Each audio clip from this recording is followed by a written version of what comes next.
Hi, good morning. How are you? I am fine. Today I want to make a video for 10th class students because they have exams from June 8th onwards. It is very short period of time, but if you use time properly, you can write well exams and you can get the good marks. Some children feel difficulty in physics, but if you can understand physics also very easy. So from whole the syllabus, I would like to make two videos, 1 to 6 lessons one part, 7 to 12 lessons one part.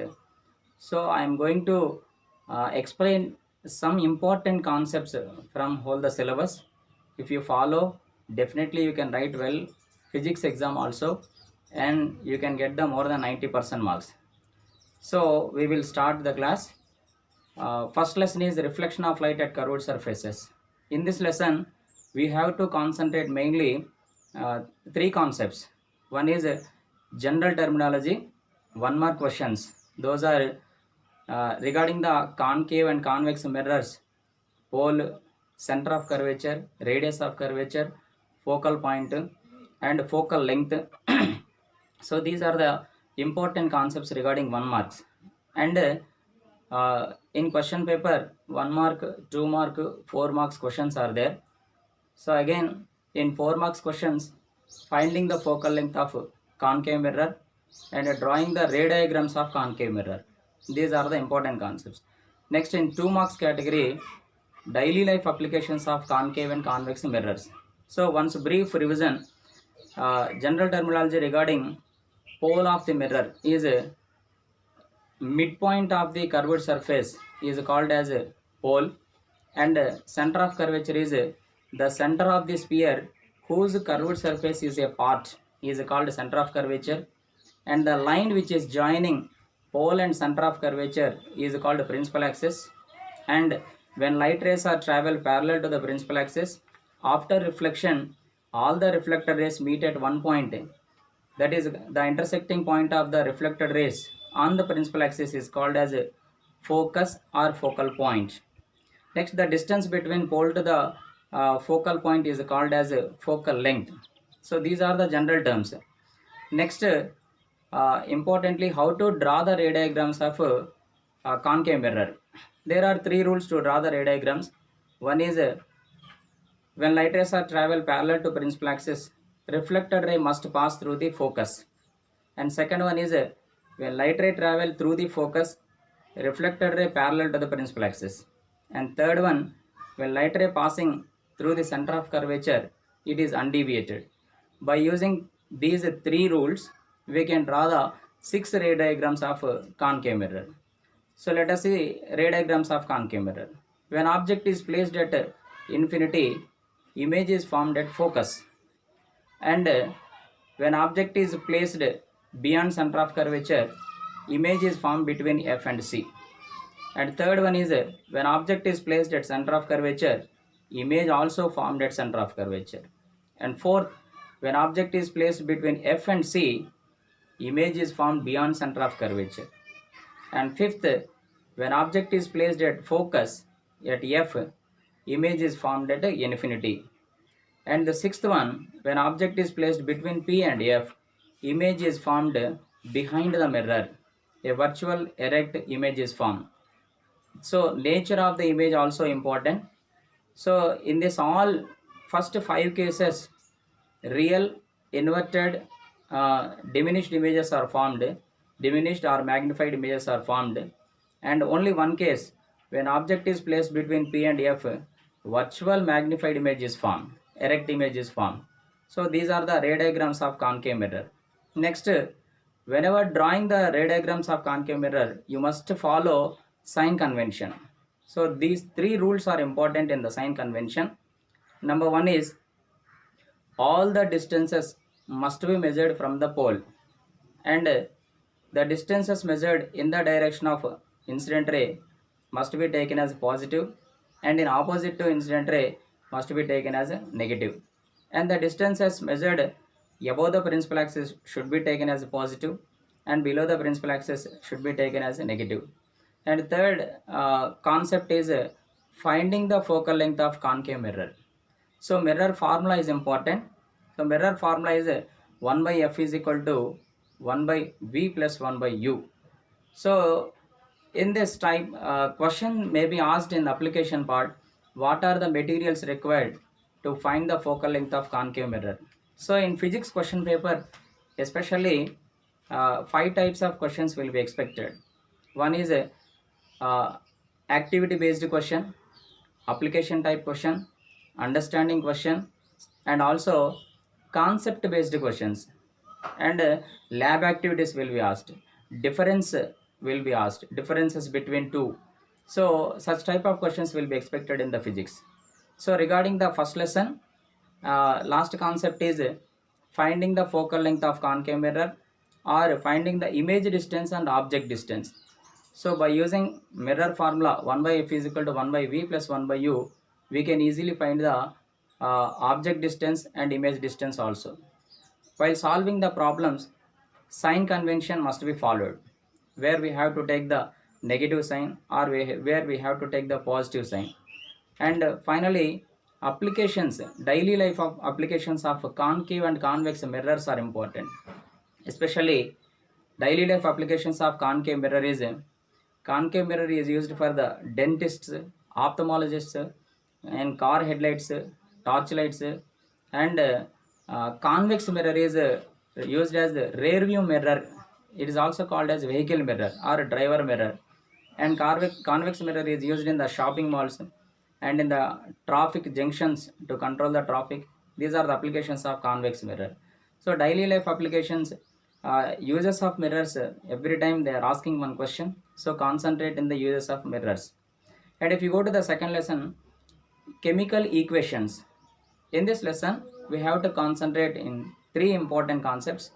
One is types of chemical reactions, and second is balancing the equations, and third is problem solving questions, finding the mass, volume, and number of molecules of given substance when hydrogen is react with water, when sodium react with water. Such type of questions will be asked. So first one is in types of reactions. There are activities are there, 3 activities especially. So when calcium oxide react with water, calcium hydroxide is produced. In this case, when calcium oxide dissolve in water, if you touch the glass beaker, it will become hard. Why? What is the reason? He will ask question. The reason is the chemical reactions which release heat energy are called as exothermic reactions.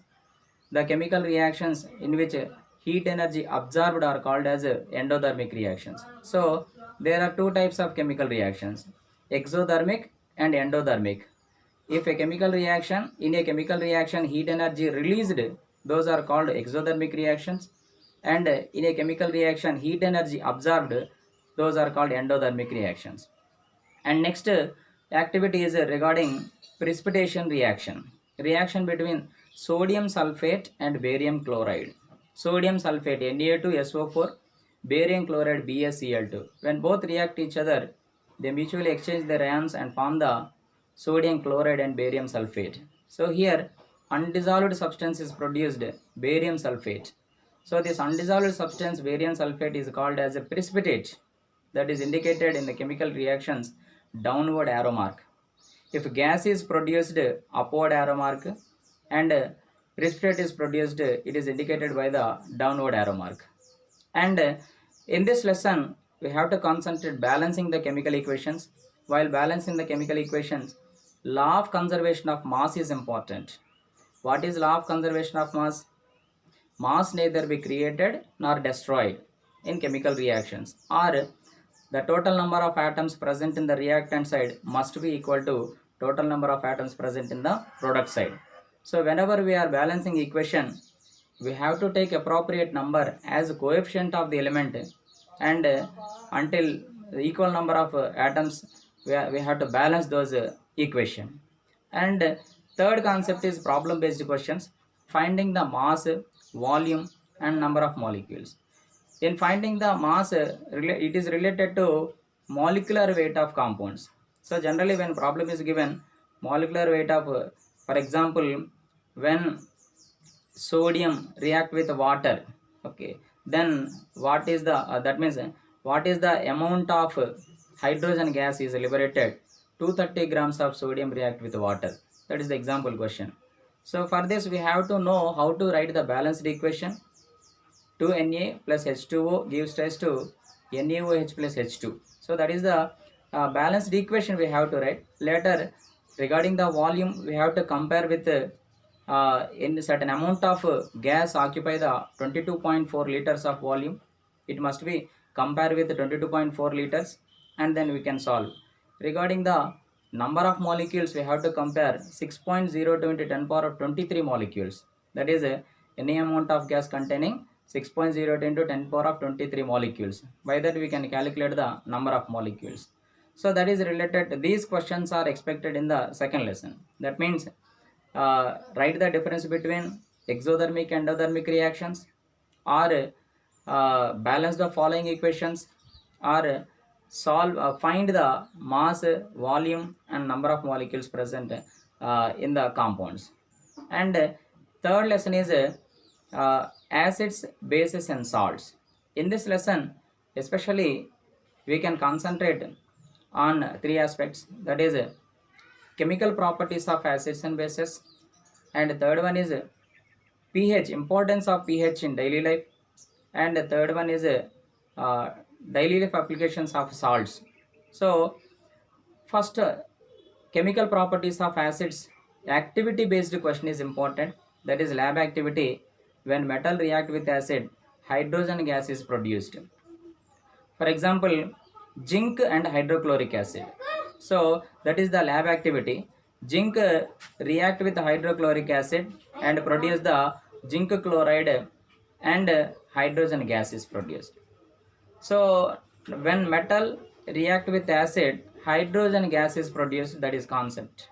And next, metal carbonate react with acid, they also produce salt, water and carbon dioxide. For example, sodium carbonate react with hydrochloric acid to produce the sodium chloride, water H2O and carbon dioxide. Metal hydrogen carbonate NaHCO3 also react with the acid, they also produce the salt, water, carbon dioxide. Sodium hydrogen carbonate NaHCO3 plus HCl gives rise to NaCl plus H2O and CO2. And the next property is when acids react with bases, they produce salt and water. Acid HCl is hydrochloric acid, base NaOH sodium hydroxide is base. Both react each other to produce salt and water, NaCl and H2O. And one more chemical reaction, when metal oxide react with acid, zinc oxide, metal oxide ZnO, acid HCl, salt and water again, zinc chloride and H2O. Non-metal oxide react with bases, they produce salt and water. Non-metal oxide example, carbon dioxide, base CaOH taken twice, calcium hydroxide, both react each other to produce the salt and water, CaCO3, calcium carbonate and water H2O. So these are the 5 chemical properties are important in the chemical properties of acids and bases. Number 1 is when acids react with metals. When metals react with acid, they produce hydrogen gas. Metal carbonate react with acid, water and salt, carbon dioxide gas. Metal hydrogen carbonate also same products, water, salt, carbon dioxide. Acids and bases react each other to produce the salt and water. Metal oxides react with acid to produce the salt and water. Non-metal oxides also react with acids, bases, they produce salt and water. So these are the chemical properties of acids and bases. And next, importance of pH in daily life is important. So pH scale is designed, Sorensen is introduced the pH scale. The scale contains 0 to 14 values. 0 to 7 values are indicating the acids, and 7 to 14 are indicating the bases. Exactly 7 value is the neutral. So acid strength of acids are decreases from 0 to 7. That means 0, 1, 2 are the strong acids, and 6, 5 are the weak acids. But basic nature from 8 to 14 increases. 8, 9 are the weak bases. 13, 14 value are the indicating of strong bases. So daily life applications are most important. So plants and animals are the pH sensitive. That means our organisms are living uh, above 5.6 pH value. That means whenever acid rains will come, this acid rain flow into the rivers, acidity will be increases. At that time, survival of the aquatic life will be destroyed. So seawater must be maintained particular pH above 5.6, and pH causes tooth decay. That means tooth decay. Our mouth also containing pH above 5.5. Whenever we eat some food materials, these food particles stuck in the mouth and causing for the releasing of that means they degrade our tooth microorganisms, releasing of microorganism bacteria. So at that time we have to maintain pH by proper brushing twice a day. And also that means pH affect the digestive system also. Hydrochloric acid produces in the digestive system. It is useful for the digestion. So at that time whenever we eat excess hydrochloric acid should be produced, and then we feel acidity. At that time milk of magnesia or eno should be given to neutralize the excess of acid. So that is a pH of digestive system. And pH of soil also, we have to test the soils. Particular pH should be maintained in the proper growth of the plants. So these are the some of the daily life applications of pH. And one more important category is uses of salts. In case of salts, sodium hydroxide, sodium carbonate, sodium bicarbonate, bleaching powder, and plaster of Paris. These are the important salts. Every time one question is expecting from this area, that means you have to prepare the uses of salts. Definitely two salts, any two salts uses they are asking. So these are the important concepts in the third lesson. If you go to the fourth lesson, refraction of light at curved surfaces. In this lesson, it is almost related to the first lesson only. We have seen in the first lesson concave and convex mirrors, but in the fourth lesson we will see concave and convex lenses. So it is the same terminology we will use here also. Pole, center of curvature, radius of curvature, and focal point, focal length. So these are the terms we will use in this lesson also. So here refraction means, what is meant by refraction? Whenever the light rays are traveling from one medium to another medium, that means a rarer medium to denser medium, the light rays will bend towards the normal. So this the bending property of light is called as refraction. So you have to remember two important concepts. When light rays are travel from rarer medium to denser medium, light ray bend towards the normal. When light ray travel denser medium to rarer medium, the refracted ray move away from the normal. So based on this concept, every time one application concept question is asking, that is a bird is flying vertically top of the water and a fish is inside the water. How the bird appears to the fish? Whether it is a far away actual distance or far away from its actual distance, faster than its original speed is coming towards the fish, or slower than its actual speed. So the related questions are asking. So actually the bird appeared to the fish is far away from its actual distance, and it is coming faster than the actual speed.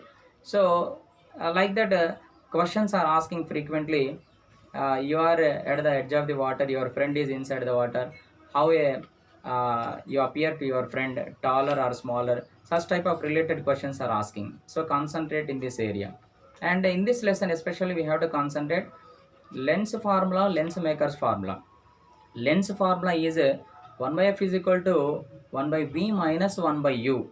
Here f is the focal length of lens, v is image distance, u is object distance. So finding of focal length of the convex and concave lenses important. And here ray diagrams of convex lens also important. Same what we have learned in the first lesson, ray diagrams of concave mirror will be repeated in the ray diagrams of convex lens. Same different places will be, and sign convention also same. That means when object is placed at infinity, image is formed at focus. When object is placed beyond center of curvature, image is formed between F and C. When object is placed at C, image also formed at C. When object is placed between F and C, image is formed beyond C. When object is placed at F, image is formed at infinity. When object is placed between optic center and focus, a virtual erect image is formed, magnified image is formed behind the lens. So these are the ray diagrams of convex lens. Next, in this one important lab activity is there. That lab activity is focal length of convex lens depends on surrounding media. That means in air medium and in water medium, focal length of the lens will be different. So in that lab activity, when we take a lens by using lens holder and placing in the water, a water beaker, we will take a stone, lab activity, you know. So focal length of the lens will be increases. So the main concept in this activity is a focal length of the convex lens depend on the surrounding media. So these are the some important concepts you have to concentrate in this lesson. Lab activity is important, ray diagrams of convex lens, finding the focal length of convex lens, and the problem based on the lens maker's formula. So one more question is there. Write the lens maker's formula and write the terms in it. 1 by f is equal to n minus 1 into 1 by r1 minus 1 by r2. N is the refractive index. So in this lesson, finding the refractive index also is there. Refractive index of the lens, n is equal to sin a plus d by 2 by sin a by 2. So a is angle of the prism and d is angle of deviation. So that is the refraction of light at curved surfaces. So these are the 4 lessons, the important concepts, understand. So these concepts if you concentrate, definitely you can get the good marks in the board exams. So I will make remaining 4 lessons in the next video. Follow this. I have some important questions. If you want, I'll give you my number. I will send you through the WhatsApp also. I wrote some important questions from all the lessons, syllabus of the physics. If you want that, you can send your number or you can contact me. Then definitely I will send these important questions to your WhatsApp. Thank you for watching. If you like this, share to your friends also. I wish you all the best. Write the exams well and get the good marks. Thank you.